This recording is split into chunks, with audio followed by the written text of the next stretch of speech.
Pessoal, hoje nós vamos falar sobre um assunto muito importante dentro da genética, dentro da biologia como um todo, que é o nanismo, tá? Em especial, a gente vai fazer uma comparação aqui em linhas gerais entre o nanismo acondroplásico e o nanismo hipofisário, que são duas formas de nanismo diferentes, com causas diferentes e com também, obviamente, algumas diferenças na sua estrutura geral, tá certo? Então, para isso, a gente vai aqui para a tela agora, para que você veja as anotações que eu trouxe aqui que eu vou fazer para você. Então, o primeiro tipo de nanismo que a gente vai analisar aqui é o chamado nanismo acondroplásico, tá? É quando nós temos uma mutação genética. Se você observar, existe um gene bem aqui, eu vou até ampliar para você ver, ó. Esse genezinho FGFR3, tá? Que fica no nosso cromossomo 4, ou seja, é uma situação autossômica, tá? É uma mutação autossômica. Para quem não lembra o que é autossômica, vou te falar. É quando nós temos alguma situação em um cromossomo que não é sexual. Lembra que o ser humano tem 46 cromossomos, 23 pares ao todo, e que desses 23 pares, 22 condicionam características que não têm a ver com sexo, e um par é para a definição sexual, né? Sendo o homem XY e a mulher XX. Então, como você observa, o nanismo acondroplásico, até trouxe aqui alguém relativamente conhecido, né? O Peter Dinklage, lá da série Game of Thrones. Você observa em vários filmes também que ele já fez, né? Então, ele vai apresentar uma característica, as feições dele, de um adulto. Você olha para quem tem o nanismo acondroplásico e você vê uma pessoa com a idade que ela aparenta ter realmente, né? Caso não tivesse o nanismo e tal. Então, ele vai apresentar as feições de uma pessoa de mais idade, da idade dele, tranquilamente e tal, diferente do nanismo hipofisário, que quando você olha, você vê uma pessoa como se fosse uma criança, tá ok? O que é que leva a esse nanismo acondroplásico? Vou te mostrar aqui o seguinte, tá? No caso, gente, bem aqui acondroplásico, tem um Lzinho bem aqui, tá bom? Então, no nanismo acondroplásico, você observa aqui os membros, por exemplo, da pessoa, e você vê que eles são mais curtos que o normal, tá? Então, no nanismo acondroplásico, a diferença ela é realmente grande de crescimento dos membros inferiores e superiores. Ela é um nanismo desproporcional. Então, quando você observa a estrutura de um osso, a gente lembra o seguinte: nas extremidades, você vai encontrar uma coisa chamada disco epifisário. Um disco aonde você tem um tecido cartilaginoso, e esse tecido cartilaginoso, ele vai ser crescido, ele vai crescer baseado em quê? No estímulo do hormônio do crescimento, tá?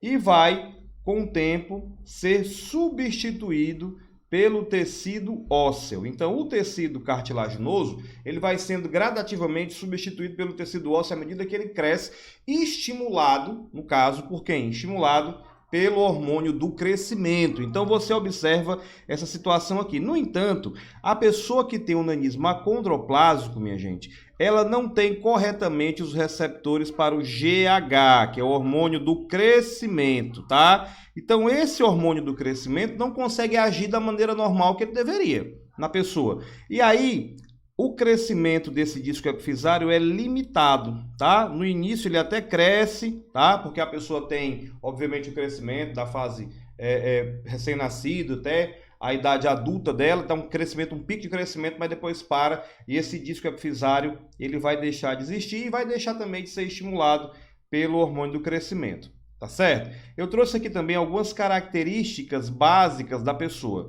Então a gente tem aqui uma otite média, uma efusão crônica do ouvido médio, mas disso daqui o que é mais importante é essa perda de audição. A pessoa normalmente tem uma perda de audição, você consegue ver aqui, eu estou ampliando na tela, tá certo? Uma outra coisa que a pessoa vai apresentar, que também dificulta muito o metabolismo dela, é essa chamada apneia obstrutiva do sono. A pessoa fica, né, sem conseguir respirar direito durante o sono. Ela vai apresentar problemas de implantação dentário, tá certo?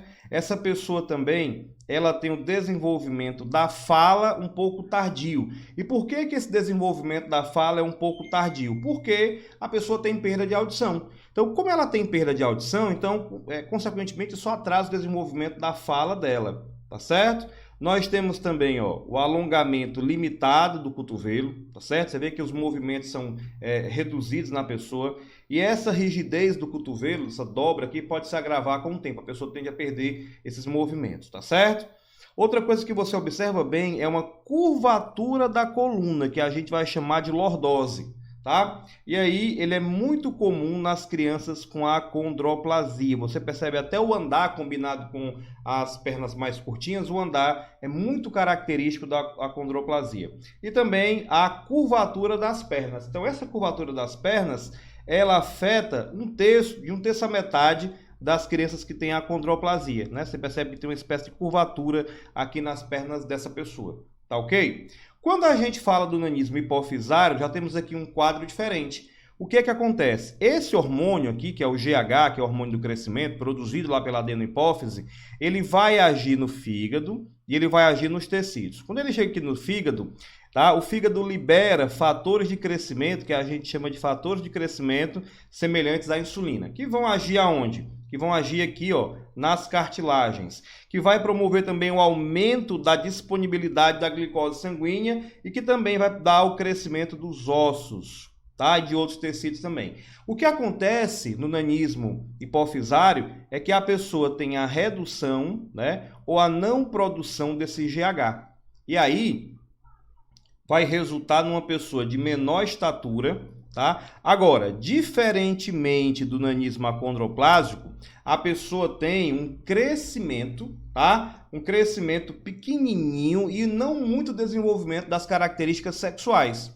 Então, observe aqui, ó. Você imagina que aqui a gente está falando de uma criança, né? No entanto, aqui é um baiano de 20 anos de idade que teve, né? Que tem, no caso, o nanismo hipofisário, que deveria fazer a reposição de GH e como ele depende, infelizmente, do sistema público de saúde, ele não vinha recebendo o tratamento adequado. Então, a pessoa, além da estatura, ele tem, gente, na pesquisa que eu fiz aqui, 1,09 m. Olha só o tamanhozinho, né? 1,09 m. Tá? Então, o desenvolvimento sexual também fica comprometido e o desenvolvimento sexual secundário fica comprometido. Ele não tem as feições de quem tem 20 anos de idade. Tá bom? Então, essa é a diferença. No nanismo acondroplásico, ele vai produzir o GH, mas ele não tem os receptores para receber esse hormônio no seu tecido ósseo, por exemplo. Já no nanismo hipofisário, ele não produz o GH, logo ele não estimula o crescimento do tecido ósseo, muscular e o seu tecido cartilaginoso. Então, essa é a diferença básica, tá bom? Espero que você tenha compreendido.